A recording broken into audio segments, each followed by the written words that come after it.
All right, good morning, Chris from Bass Home Inspection here. We're on an 11-month warranty, and I just wanted to show you this gas hot water tank here. So there is gas in the state of Florida, and up here is the gas flue. This is a type B flue, double wall, and it's touching drywall, which is a combustible. So this cannot touch drywall. It has to have a 1-inch cutting around it with a ring collar to prevent it from touching the drywall because it is a combustible. Where's that thermal camera? I wanted you to have it on there.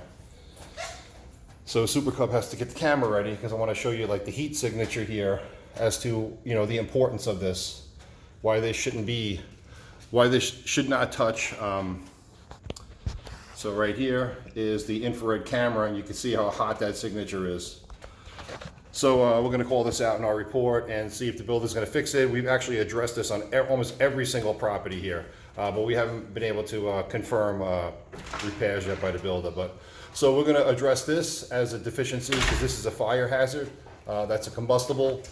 Flues cannot touch combustible. So we're going to address this. Have a great day.